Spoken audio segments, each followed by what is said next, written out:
Halo, perkenalkan nama saya Farhan Ardiansyah dengan NIM 52412300004. Di sini saya akan menjelaskan tugas, di mana tugas ini adalah tugas dari mata kuliah sinyal processing.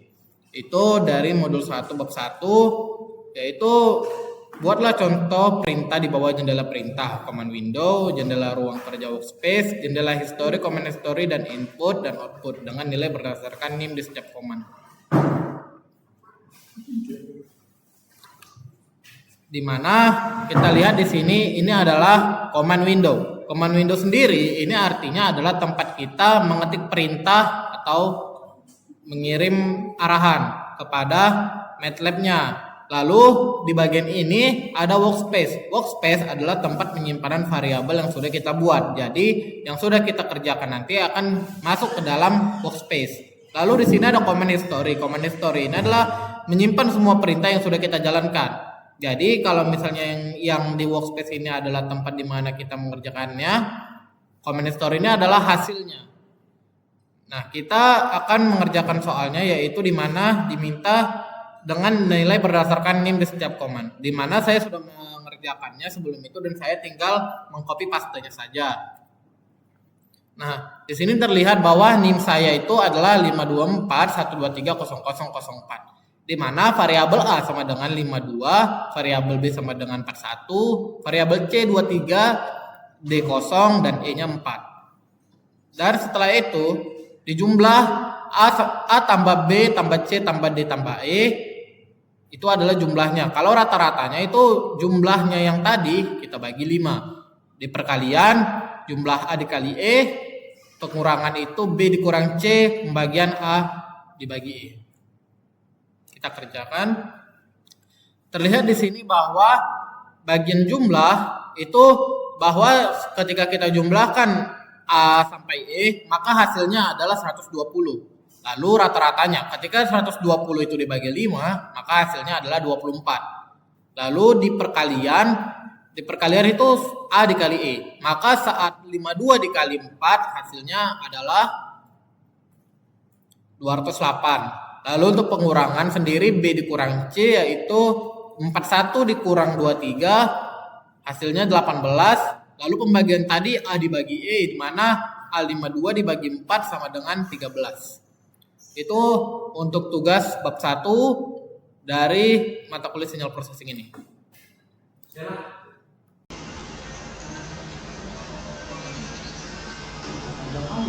Nah, sekarang saya akan mengerjakan tugas dari latihan praktikum modul 2. Nah, pada praktikum latihan modul 2 ini kita diminta untuk membuat 2 buah matriks dengan sembarang ukuran. Kemudian lakukan operasi aritmatika dan juga cari tahu determinan dan inverse dari satu matriks. Perhatikan cara kerjanya. Nah, sebelumnya karena saya sudah mengerjakan promptingnya, maka saya akan langsung mempastenya saja, yaitu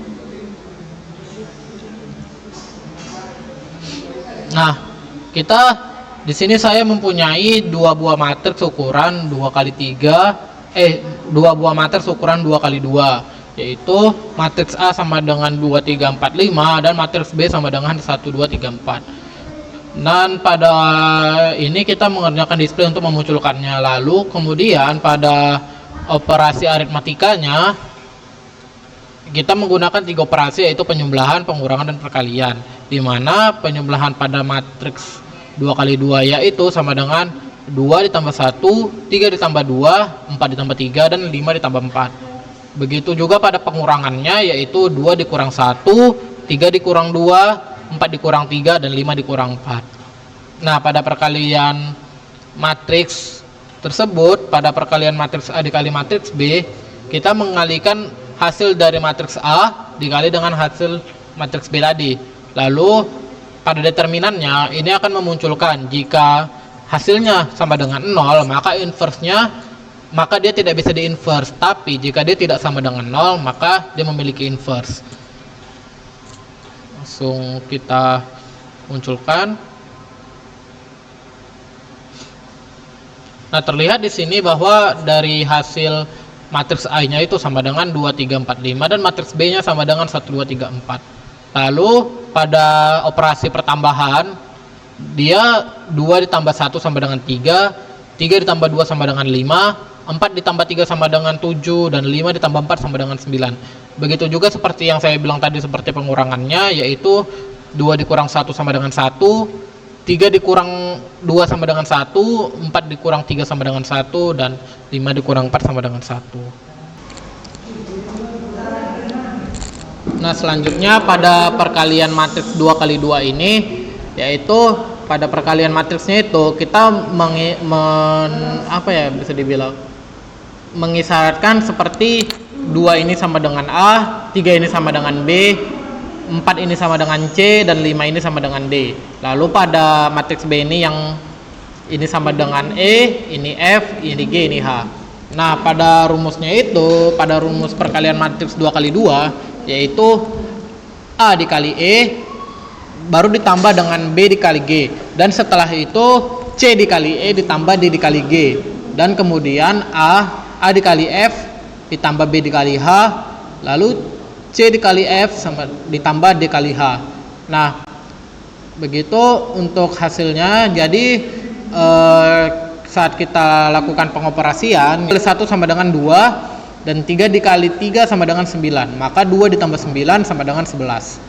Itu untuk baris 1 kolom 1. Kemudian pada baris 1 kolom 2, yaitu 2 dikali 2 itu sama dengan 4, dan 3 dikali 4 itu sama dengan 12, maka 4 ditambah 12 sama dengan 16. Kemudian pada baris 2 kolom 1, yaitu 4 dikali 1 itu sama dengan 4, dan 5 dikali 3 itu sama dengan 15, maka 4 ditambah 15 hasilnya 19. Kemudian pada baris 2 kolom 2, 4 dikali 2 itu sama dengan 8, 5 dikali 4 sama dengan 20, maka hasilnya 28. Kemudian pada saat kita mendapatkan baris 1 kolom 1 tadi, kita masukkan ke perkalian ini. Yang pertama tadi baris 1 kolom 1 hasilnya 11, baris 1 kolom 2 hasilnya 16, baris 2 kolom 1 hasilnya 19, dan baris 2 kolom 2 hasilnya 28. Nah, setelah kita mendapatkan hasil determinannya ini sama dengan min 2, di mana determinan A itu sama dengan determinan A itu sama dengan 2 dikali 5 sama dengan 10 dikurang 4 dikali 3 hasilnya 12. 10 dikurang 12 maka hasilnya adalah minus 2. Berarti jika determinannya ini tidak sama dengan 0, maka dia memiliki inverse. Berarti inverse-nya sama dengan 1 per min 2. Kemudian pada matriks ini kita menggunakan adjoint, yang dimana adjoint sendiri itu mengubah baris 1 kolom 1 dan baris 2 kolom 2 ini posisinya ditukar, lalu pada baris 1 kolom 2 ini hasilnya menjadi negatif, dan begitu juga pada baris 2 kolom 1 hasilnya juga negatif. Dan seperti itu, jadi bisa kita analogikan saat kita membalikan ini, berarti min 2 dikali 2 1 per min 2 itu sama dengan negatif 0,5. Negatif 0,5 saat kita kalikan 5, maka hasilnya adalah negatif 2,5. Begitu juga pada hasilnya, yaitu 1 per min 2 tadi hasilnya adalah negatif 0,5. Kemudian negatif 0,5 kita kalikan dengan negatif 3, maka dari hasilnya tersebut kita mendapatkan hasil 1,5. Negatif 0,5 dikali 2 sama dengan 1. Jadi begitu untuk tugas yang pertama. Dan selanjutnya pada tugas yang kedua, kita diminta buat skrip sederhana untuk menghitung luas dan keliling lingkaran, kemudian min dari data nilai berikut, yaitu 46, 60, 87, 50, 86, 70, 90, dan 100. Nah, sekarang saya akan melanjutkan program di tugas latihan, di tugas kedua. Nah, sebelum menjalankan programnya itu, Saya izin menjelaskan beberapa struktur script yang saya tulis, yang dimana pada baris atas saya menggunakan CLC dan clear, yang dimana fungsinya untuk bersih dari variabel atau sisa program sebelumnya sehingga alur kerja program ini tidak terganggu. Lalu selanjutnya program ini dibagi menjadi dua bagian, yaitu bagian pertama menghitung luas dan keliling lingkaran. Di sini saya mendefinisikan variabel R dengan nilai 10 sebagai jari-jari. Kemudian saya memanfaatkan konstanta bawaan MATLAB yaitu pi untuk menghitung luas rumus pi dikali akar R pangkat 2 dan keliling rumus 2 kali pi kali R. Saya juga menggunakan fungsi fprintf agar hasil perhitungan dapat dicetak ke command window dengan format visual yang lebih rapi dan terstruktur.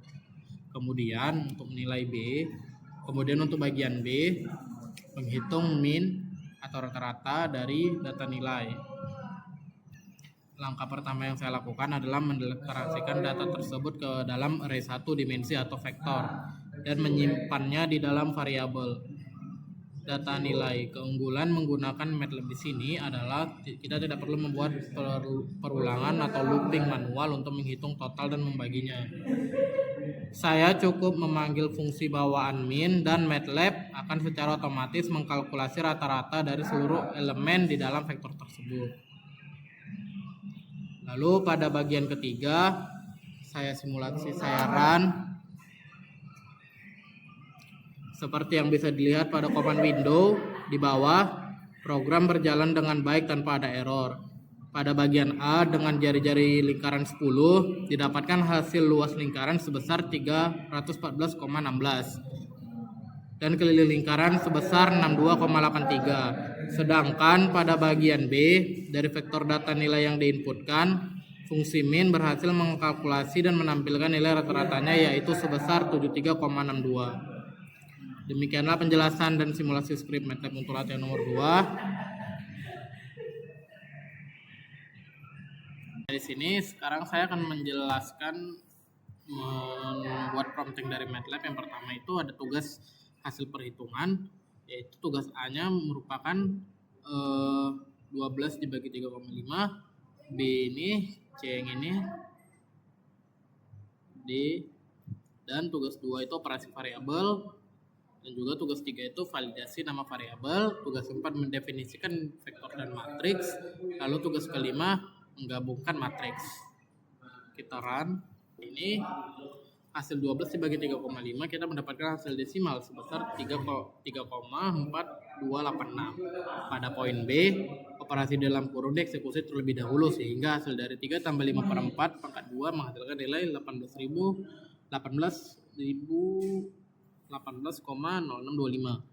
Lalu hasil tugas bagian 3 di soal nomor 1, hasilnya kita disuruh membentuk operasi akar yang ditulis dengan pangkat setengah. Kuadrat dari 0,25 dan 0,75 dijumlahkan lalu diakarkan sehingga MATLAB menghasilkan jawaban 0,7906. Dan pada poin D, pembagian bertingkat 2 dibagi 6 dibagi 0,3 menghasilkan nilai bulat yaitu 0,10000 atau 0,1. Dan pada tugas 2 kita mengoperasikan variabel A, B, C, dan D yang nilainya sudah ditentukan di soal tadi, di mana untuk variabel X yang merupakan penjumlahan murni A tambah untuk variabel murni A tambah B tambah C 225 tambah 50 tambah 125. MATLAB menampilkan hasil yang tepat yaitu 200. Lalu pada variabel Z persamaannya melibatkan pangkat pecahan yaitu D dipangkatkan A per B lalu ditambah C karena A dibagi B adalah 25 per 50 atau 0,5 akar pangkat 2, maka dari 89 ditambah 125 menghasilkan jawaban 134,4340. Sedangkan untuk variabel Y, nilai A dibagi dengan total penjumlahan ditambah B. Hasil kalkulasinya adalah 0,1799. Nah, lanjut ke tugas nomor 3 mengenai validasi penamaan variabel. Di mana sesuai output yang saya cetak dari layar, dari 8 nama variabel yang ada di modul tadi, hanya 5 yang dinyatakan valid oleh aturan MATLAB, yaitu luas, kel12, data, time, dan time from start. MATLAB memvalidasi nama-nama ini karena semuanya diawali dengan huruf dan hanya mengandung karakter alfabet, angka, atau underscore atau garis bawah. Sedangkan 3 sisanya gugur karena menyalahi aturan. Div bagi 3 menggunakan titik 2, 10 underscore hasil underscore terakhir diawali dengan angka dan nilai kurang awal menggunakan tanda penghubung yang dibaca sebagai operator pengurangan. Nah, pada tugas nomor 4 yaitu pendefinisian vektor dan matriks. Bisa dilihat di layar, vektor baris berhasil ditampilkan dengan dimensi 1 kali 4, yaitu 10, 20, 30, 40. Vektor kolom ditampilkan menurun ke bawah membentuk dimensi 3 kali 1. Dan terakhir, matriks bujur sangkar berukuran 4 baris dan 4 kolom berhasil terbentuk dengan susunan angka yang presisi sesuai modul, di mana perpindahan barisnya dieksekusi menggunakan tanda titik koma. Terakhir, untuk jawaban nomor 5, penggabungan matriks, kita memiliki matriks A dan B yang masing-masing berorder 2 kali 2. Kita digabungkan secara horizontal menjadi matriks C. MATLAB menempatkan elemen matriks A di sebelah kiri dan B di sebelah kanan. Hasilnya, ukuran matriks melebar menjadi 2 baris dan 4 kolom. Lalu yang paling menarik adalah matriks W, di mana matriks W ini adalah matriks blok gabungan. Sesuai output, baris pertama dan kedua diisi oleh duplikasi elemen matriks B, sedangkan pada baris ketiga dan keempat, MATLAB mengisi elemen matriks B biasa di sebelah kiri dan elemen matriks B yang dinegasikan atau dikalikan -1 di sebelah kanan, sehingga terbentuklah matriks baru berukuran 4 kali 4. Berikut penjelasan tugas 2 dari saya. Nah, sekarang di sini saya akan menjelaskan pada tugas buku 1 pada bab 3. Nah, yang pertama kita diminta untuk menulis fungsi dari menghitung luas balok. Nah, di sini saya sudah membuatnya, lalu disimpan ke dalam MATLAB yaitu file m balok.m. Setelah itu bagian tabung juga balok.m, kerucut kerucut titik M, dan yang terakhir itu untuk menghitung memilih, karena kita pada tugas ini kita diminta untuk memilih bagian mana yang ingin kita pakai untuk menghitung bangun ruang tersebut. Lalu kita run pada main tugasnya. Nah, terlihat pada command window,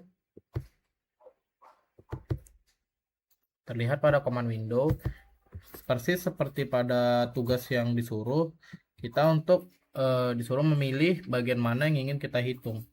Nah, contohnya kita mengikuti modul yaitu luas balok, maka kita pilih nomor 1. Nah, kita diminta untuk memasukkan panjang balok. Kita ikuti modul juga yaitu 10. Lebar balok kita ikuti juga yaitu 8. Dan tinggi balok kita ikuti juga yaitu 5. Maka hasilnya itu sesuai dengan yang ada pada bab 3, yaitu luas permukaan baloknya sebesar 340 dan volume baloknya sebanyak 400. Saya akan lanjut ke tugas nomor 3, yang mana tugas ini kita diminta untuk menjelaskan penyelesaian mengenai pengolahan data nilai mahasiswa menggunakan MATLAB. Yang pertama sekali saya melakukan menyiapkan data pada file Excel eksternal agar menjadi data lebih terstruktur. Di sini saya menggunakan namanya itu data underscore nilai .xlxx. Nah, di dalam codingan saya menggunakan fungsi yaitu read matrix data underscore nilai xlxx, di mana saya menggunakan read matrix ini fungsinya untuk karena data yang kita olah ini murni bersifat numerik, sehingga read matrix ini otomatis mengonversi file Excel tadi menjadi file matrix di MATLAB. Nah, lalu untuk memisahkan variabelnya itu saya menggunakan data titik koma 3 itu, dimana tanda titik 2 berarti itu saya mengambil seluruh baris dan angka 3 itu merujuk pada kolom UTS. Hal ini memudahkan dalam melakukan operasi matematika pada kolom-kolom tertentu. Lalu pada logika komputasi, di mana nilai akhirnya ini saya menggunakan instruksi yaitu 40% untuk UTS, 40% untuk UAS, dan 20% untuk kuis. Di mana ini namanya adalah factorization. Nah, setelah itu kita run. Nah, di sini terlihat pada command window itu menghasilkan nilai akhir dari mahasiswa sesuai dengan nomornya. Yang nomor 1 itu nilainya 76,6, nomor 2 tadi nomor mahasiswanya itu 79,2, yang 3 53,8. Sini pada grafiknya itu sumbu X itu mempresentasikan nomor urut. Lalu sumbu Y itu adalah nilai akhirnya, di mana saya juga menyertakan label sumbu serta fitur grid untuk meningkatkan keterbacaan grafik. Ini mana melalui visual ini kita dapat melihat distribusi nilai mahasiswa itu secara lebih informatif dibandingkan hanya melihat deretan angka di command window. Seperti nilai yang saya maksud ini. Nah, selanjutnya selanjutnya kita lanjut ke tugas nomor 5, yaitu kita diminta untuk fungsi matematika ke dalam grafik, yang dimana saya pertama mendefinisikan variabel X itu sebagai domain. Di sini saya menggunakan rentang dari negatif 2pi sampai 2pi dengan ketelitian 0,1 kurva agar kurva sinusnya itu yang dihasilkan terlihat halus. Lalu pada poin A, B, dan C ini kita diminta untuk menampilkan 3 grafik sinus dengan pergeseran fase yang berbeda dalam satu jendela gambar. Kuncinya adalah pemerintah hold on. Perintah ini tuh menahan gambar pertama agar tidak terhapus saat gambar kedua dan ketiga diplot. Dimana saya juga memberikan pembeda visual berupa warna dan tipe garis, yaitu garis utuh, putus-putus, dan titik-titik, serta perintah legend agar kita bisa membedakan mana fungsi 2x, mana fungsi sin 2x yang asli, dan mana yang sudah mengalami pergeseran fase. Nah, selanjutnya kita masuk ke fungsi D ini, yaitu Y sama dengan X pangkat 3 dikurang 3x pangkat 2. Di mana hal teknis ini sangat penting di sini adalah penggunaan tanda titik sebelum operator pangkat. Karena X di MATLAB ini adalah sebuah vektor atau kumpulan data, di mana tanda titik ini memberitahu MATLAB untuk memproses pemangkatan pada setiap elemen angka secara individu, bukan sebagai operasi matriks. Nah, selanjutnya setelah itu kita memplot sekumpulan data diskrit, di mana berbeda dengan fungsi kontinus sebelumnya. Di sini saya menampilkannya secara terpisah untuk menunjukkan representasi kita dalam bentuk titik-titik koordinat tertentu. Kita run, di mana terlihat fungsi dari Y sama dengan sin 2x itu dengan garis warna merah, yang hijaunya sama dengan 2x tambah pi per 2, dan yang negatif Y sini itu sama dengan 2x dikurang pi per 2. Itu pada outputnya fungsi dari Y x pangkat 3 dikurang 3x pangkat 2 itu grafik fungsinya itu seperti ini. Dan pada grafik data yang tadi kita buat itu fungsi grafiknya itu seperti ini. Nah, halo semuanya. Jadi di sini kita lanjut ke tugas modul 2, yaitu tugas pertama itu kita diminta untuk membuat program M-File untuk membangkitkan gelombang AM dan on-off keying, di mana AM itu sendiri merupakan amplitudo karir berubah mengikuti sinyal informasi. OOK itu carrier on atau 1 atau off atau 0. Sebelum masuk ke kodenya, mari kita ingat kembali konsep besarnya. Pada modulasi AM, amplitudo dari sinyal pembawa atau karir akan berubah-ubah seiring dengan perubahan amplitudo sinyal informasinya. Sedangkan pada on-off keying atau OOK ini adalah bentuk modulasi digital paling sederhana, di mana sinyal karir akan menyala atau on saat bit informasi bernilai 1 atau off saat bit informasi bernilai 0. Nah, di sini pada bagian codingan saya menggunakan fs sama dengan 1000 untuk rentang waktunya. Kita buat variabel t-nya sama dengan lin space 0,1 fs, yang artinya sinyal akan dibangkitkan dari 0 hingga 1 detik sebanyak 1000 detik. Nah, lanjut pada di sini kita membuat fm sama dengan 5, yaitu maksud untuk frekuensinya itu sama dengan 5 Hz, dimana kodenya sama dengan y_info sama dengan sin 2 kali pi kali fm kali t, dimana untuk sinyal karir frekuensinya harus jauh lebih tinggi, jadi saya gunakan 50 Hz.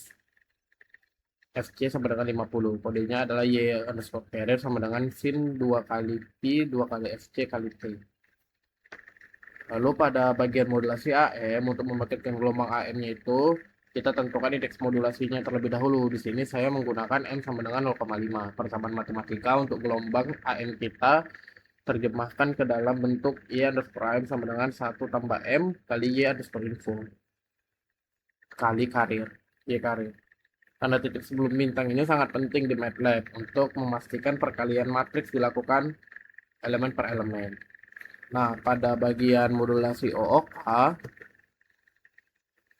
lanjut ke bagian modulasi OOK, karena OOK membutuhkan sinyal digital berupa 0 dan 1, kita bisa memanfaatkan fungsi square di MATLAB untuk membuat gelombang kotak. Kodenya adalah y_digital sama dengan square 2 kali pi kali fm kali t tambah 1 per 2. Pembagian ini fungsinya agar nilai dari fungsi square yang awalnya bernilai minus 1 sampai 1 bergeser menjadi tepat 0 dan 1.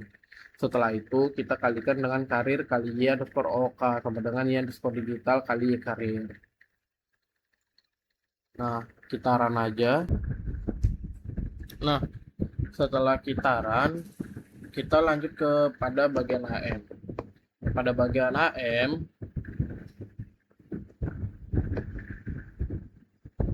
bisa kita lihat pada hasil grafiknya, pada grafik pertama sinyal AM ini, amplitudo gelombang karir yang rapat di dalamnya terlihat naik turun membentuk selubung atau envelope yang mengikuti pola sinyal formasi 5 Hz tadi.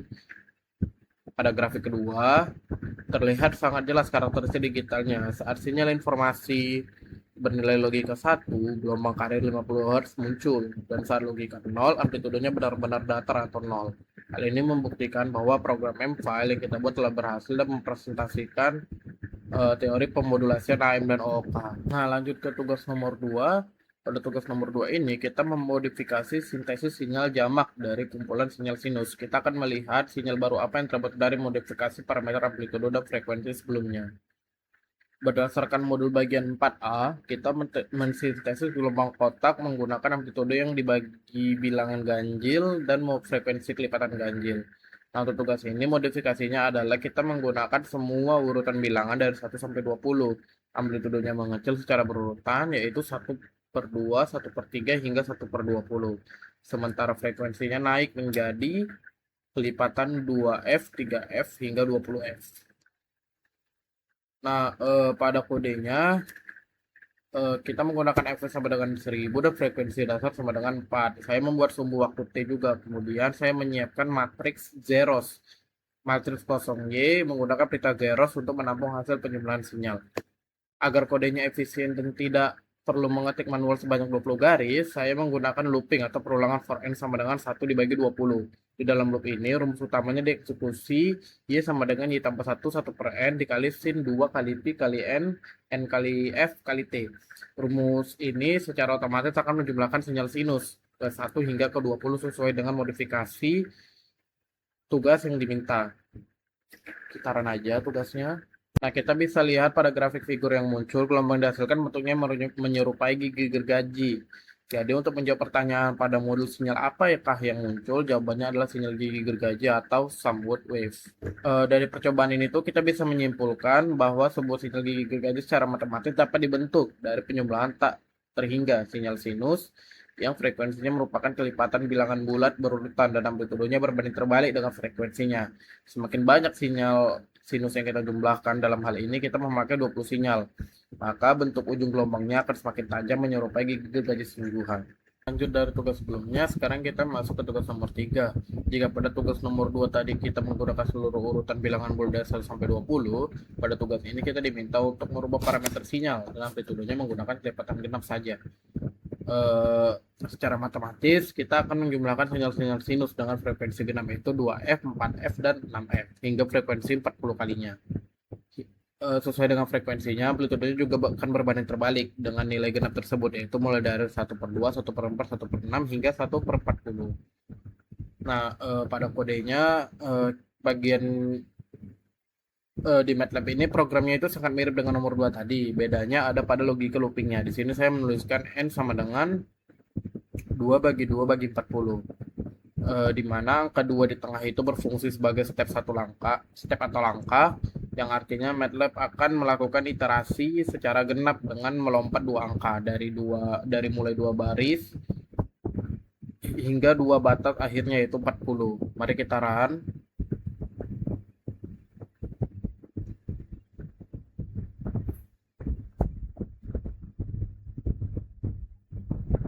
Nah, pada figurnya ini memunculkan grafiknya. Bisa kita lihat untuk menjawab pertanyaan sinyal apakah yang muncul, jawabannya tetap adalah sinyal gergaji yaitu Samwood wave. Namun ada analisis penting yang membedakan pada gergaji nomor 2 tadi.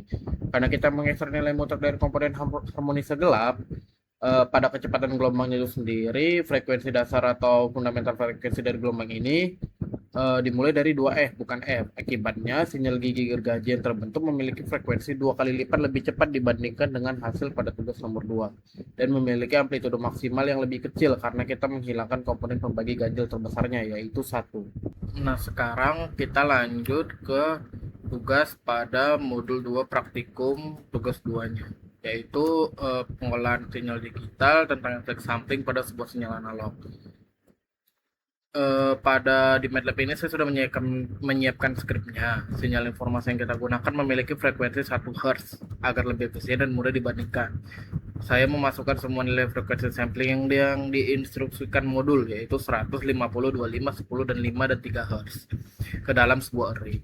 Dengan menggunakan fungsi perulangan dan subplot, kita bisa mengeksekusi dan menampilkan ke 6 grafiknya sekaligus dalam satu jendela figur. Mari kita run.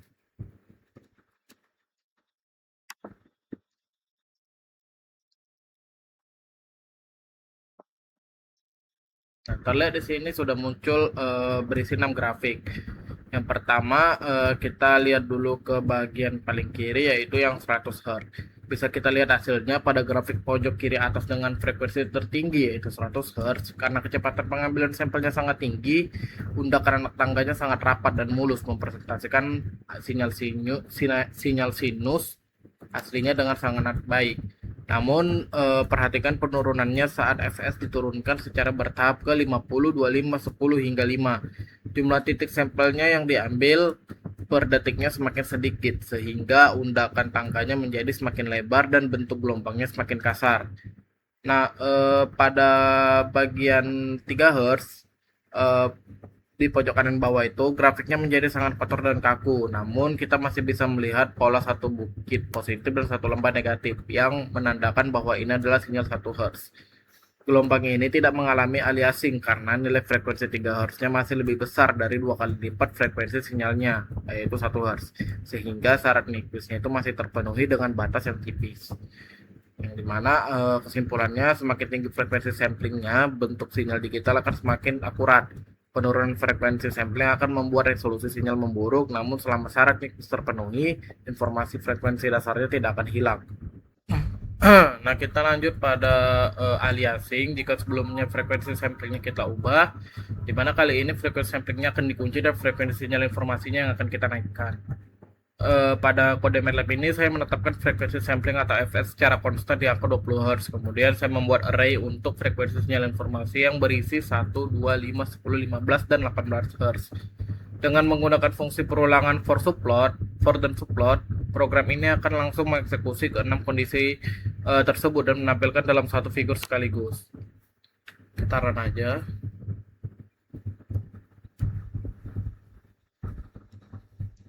Nah, terlihat di sini memunculkan 6 grafik berwarna merah, di mana pada grafik F sama dengan 1 Hz dan F sama dengan 2 Hz, pembacaan sinyal masih sangat aman dan bentuk gelombangnya terlihat jelas. Hal ini karena nilai fs 20 Hz masih jauh lebih besar dari 2 kali lipat frekuensi sinyal tersebut, sehingga syarat Nyquist terpenuhi dengan baik. Nah, pada F sama dengan 5 dan F sama dengan 10 Hz, grafiknya mulai terlihat kaku, namun polanya masih benar. Pada grafik sinyal 10 Hz ini, kita berada tepat di batas teorema Nyquist, di mana fs 20 Hz sama persis dengan 2 kali lipat frekuensi aslinya. Gelombang yang terbentuk menjadi sangat ekstrem dan hanya menampilkan nilai puncak saja. Puncaknya ada pada 2 grafik terbawah ini. Saat kita memasukkan sinyal 15 Hz dan 18 Hz, frekuensi sampling 20 Hz-nya itu sudah tidak lagi memenuhi syarat Nyquist karena lebih kecil dari 2 kali lipat frekuensi aslinya. Khususnya pada grafik 18 Hz ini seharusnya bergerak sangat cepat dan rapat, namun karena alat rekamnya kewalahan, yang tertampil justru adalah gelombang lambat. MATLAB membaca selisihnya sehingga sinyal 18 Hz ini terlihat seperti sinyal berfrekuensi 2 Hz. Munculnya sinyal palsu berfrekuensi rendah inilah wujud nyata dari kecacatan sinyal yang disebut aliasing. Kesimpulannya yaitu aliasing ini fenomena teramatinya sinyal baru yang berada dari sinyal aslinya yang disebabkan oleh kecepatan sampling yang terlalu rendah.